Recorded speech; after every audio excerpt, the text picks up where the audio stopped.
Hi, I'm Jack Hickey from the Growth Center. I'd like to talk to you for just a few minutes about discoveries. You know, many people are under the impression that everything that is going to be discovered has been discovered. There are no new frontiers. There are no new things to create. We might make improvements on some of the things that already exist, but we've gone just about as far as we're going to go. And when that type of thinking happens, society begins to shut down. We begin as a people to withdraw and lose our ambition and our desire to move forward. That's happened another times in history. But it concerns me because my passion is to see people become the very best that they could possibly be. And it's not just because I want to see people succeed in business and obtain wealth and to do great things. Those are all important and they're part of the equation. But I believe that we have endless potential to do great and incredible things. I'm a hopeful person, and I think that the world is still have many discoveries that are yet to be made. I may not make those discoveries, but my prayer is that I might be the person who finds the one who does. I call it my Hezekiah Ham principle. If you're not familiar with Hezekiah Ham, he was an evangelist back in the 20s and 30s. And Hezekiah Ham was the man who eventually led Billy Graham to the Lord. Now, Hezekiah Ham, most people don't know who he is. Everybody, Christian or non-Christian, world over, knows who Billy Graham is. Billy Graham has spoken to more people than were even on the planet when the Apostle Paul was here. He has been able to get the gospel out in incredible ways. But someone had to open up that opportunity. That's where I believe that I want to be. I want to discover those people who can do incredible things. You know, back in 1899, the commissioner then of the U.S. Patent Office was a man named Charles Duell. And Charles Duell had a bill that he was presenting saying that he felt that the Patent Office should be just closed down. In his words, he said, "Everything that can be invented has been invented."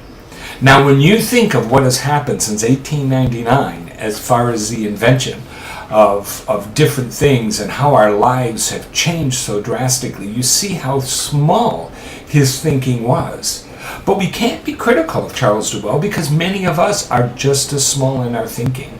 You know, we get fatal. Christians especially, we have this idea that, okay, the Lord's coming back soon, and therefore everything has to stop. We don't have to do anything. We don't have to strive. We don't have to make great discoveries, invest the time and finances and energy into transforming the world because it's all going to go away.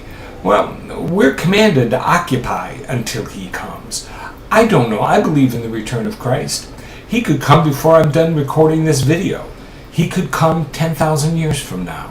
That's not my decision. That's His decision.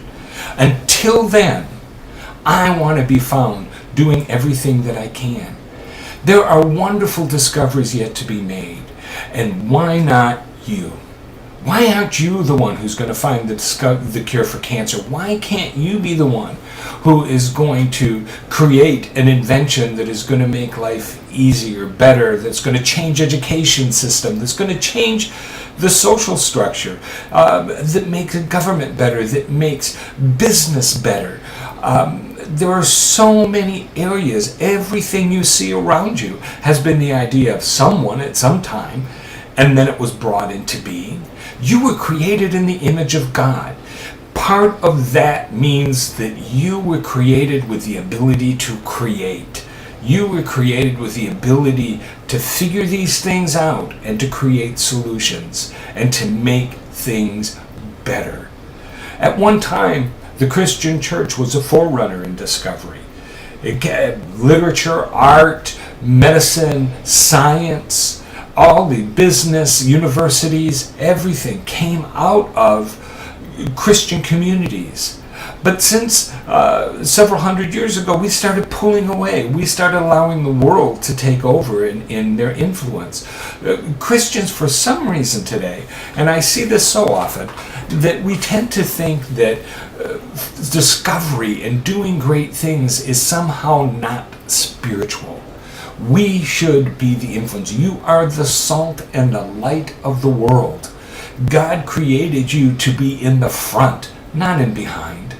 We aren't here to be the slaves to the world. We're here to serve, but that's different than slavery.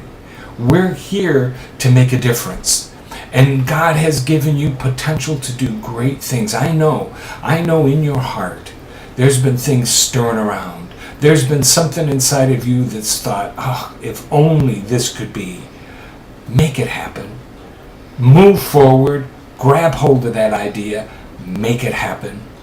You know, there were two brothers in Ohio, in Dayton, Ohio, named Orville and Wilbur Wright, who made a great discovery. They did what was at one time considered absolutely impossible. They created heavier than air flight. And in that first airplane, in the small distance that they flew, history was changed. They were determined, they were set, they did their research, their study. They didn't put together an erector set and go out and just fly. You know, this took years of thinking, of studying, of creating in order to make this thing happen. But it did happen because they were determined. A wonderful quote from Orville Wright was that he said, "Isn't it astonishing that these secrets have been preserved for so many years just so we can discover them?" He knew that secret. He knew that everything, flight could have happened hundreds of years beforehand. The natural laws that allows flight to happen were always there. They didn't create those. They just had the ability to tap into those and figure out how they work. We're looking at the internet. You're watching a video. Many of you have received this over a wireless communication. I mean, something that is absolutely considered miraculous, not that many years ago, that this could have never been conceived. But here we are, and we're doing it. Did we all of a sudden discover and create the ability for this kind of technology? No, it's always been there. What happens is that people tap into the natural laws that are already there. That means that everything you need to achieve your dream and to do the impossible is there for you. You just have to discover it and tap into it. Think big, think bold.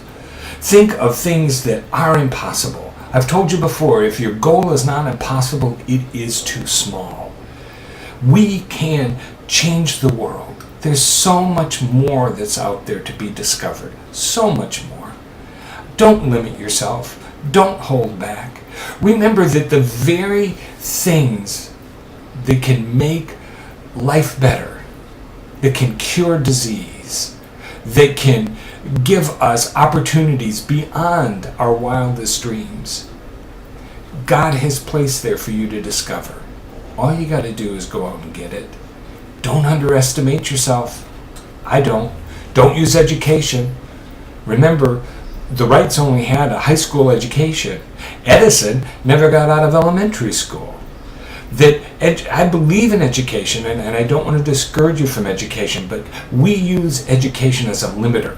We look at it and say, if I don't have a certain degree, then I can't do certain things. That is untrue.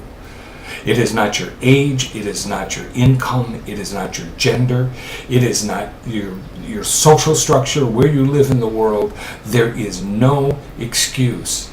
If you want to grab the power to make a great discovery, then it's there for you to do. All you got to do is go after it and be willing to pay the price. Do the work, put in the energy, but you can change the world.